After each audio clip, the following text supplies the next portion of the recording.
What's going on, everybody? Doc from Average Gamer Guys, back yet again, this time a little bit more Halo Wars 2 action. So today I want to do a quick video. We're going to jump into a Blitz match, pre-recorded just for something in the background.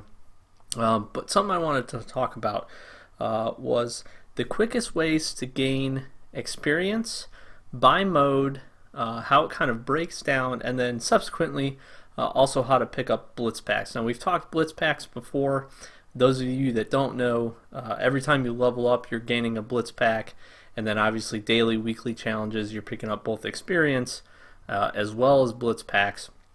So I kind of wanted to cover the experience side of it because there are quite a few different ways in this game to pick up some pretty good experience that you guys might not either know or track in, or just don't really understand or know how much each mode is giving you. So I kind of want to delve into it.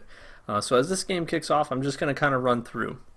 My personal opinion, the absolute best and probably the easiest overall way, while though maybe not 100% the most time efficient way to gain experience, is going to be simply by playing the campaign.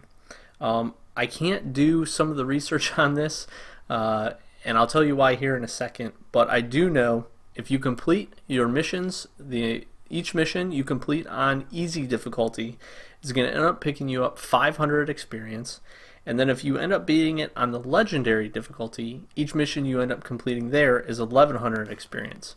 Now, the reason I can't tell you what normal and heroic difficulty is because there is a campaign experience cap.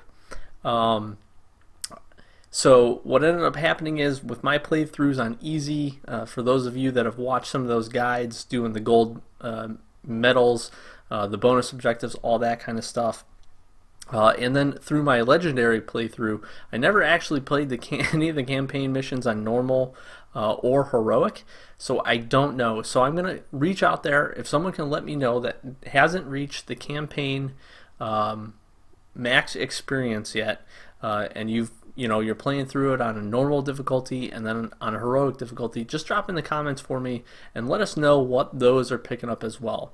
Now, as far as the actual campaign experience goes, I had to do some rough calculations here again. I don't know exactly to the T what you can end up picking up, but based on some rough calculations, based on how many missions I played on easy difficulty, how much it took me a few times to run through some missions on legendary difficulty to finish those up, I'm estimating you can earn about 22,000 experience. Now, I've been looking around. There's not a lot of statistics on this stuff, which is kind of surprising to me, just as a little bit of a sidebar.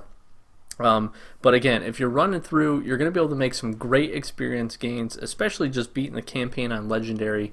Those of you achievement hunters out there, and then obviously going through getting the bonus objectives and all the gold medals. If you do like I did, run through it on easy, run through it on legendary, you're going to be very close to your campaign experience cap anyways, and you're going to see a lot of really good growth. And honestly, for me, that's a lot of where my experience came from. Now, as far as multiplayer match types, again, I'm still trying to do a little bit of research here, but I've been able to kind of dig up the majority of the stats. So for Blitz, standard Blitz mode, you're running, I play 1v1s a lot. You're picking up 200 experience for a win, 100 for a loss there. Blitz seems to be probably the lowest of the experience gain modes that you'll end up finding. I picked up some Strongholds in this one, and this is where I didn't, again, get 100% of the statistics, but it's looking about 800 for a win, 400 for a loss if you play through the whole game. I also had a team of 3. We got in 3v3s.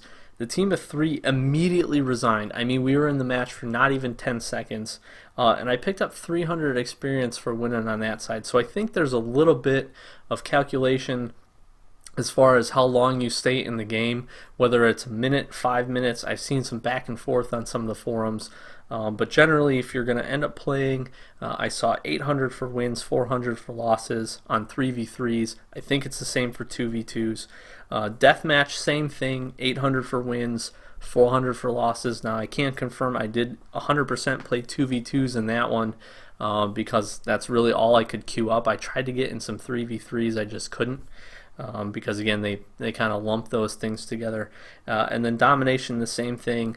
I ended up getting in a 2v2 game there, and a couple 2v2 games. Ended up getting 800 for the wins and 400 for the losses. Now, granted, minus that one resign game, and we had a weird. I actually had to resign for one of the Strongholds because the two other players on my team ended up resigning, but the enemy team didn't actually come to destroy me. I knew I wasn't going to win.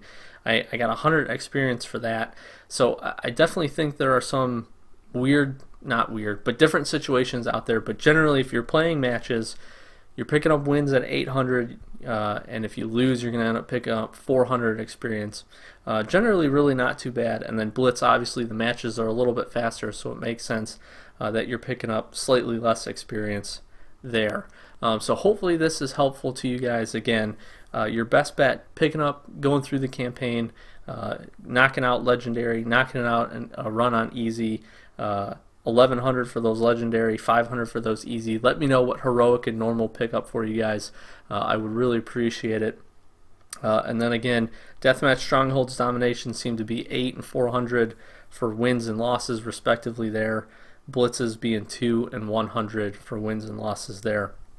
So, and then with that, obviously, the one nice thing about playing multiplayer is the fact that you're going to be able to do those weekly and those daily challenges. Now, I have seen some of the weekly and some of the daily challenges. Well, not so much the dailies, but some of the weeklies, depending on how much they take. You're either picking up 800 or 1,000 experience for those, and then your dailies are typically 200 to 400 experience on average. Usually it's 400. So that's probably where you see a lot of the good gains from multiplayer. I have seen, I also did some research, level 50 is the highest rank as far as Spartan rank that you'll be able to pick up, at least as it stands right now, for total experience. And there's some pretty big jumps, especially after you start getting into like the 40s for levels. I think the last level takes you a crazy amount of experience to get from 49 to 50, as well it should. So but there are people out there. I played a guy the other day that was level 49. So I think, I actually messaged him and asked, I said, how did you get that fast? Because I'm level 22. I mean, I've got a decent amount of time in the game, and obviously maxed out campaign experience, but he just said he played a lot of Deathmatch.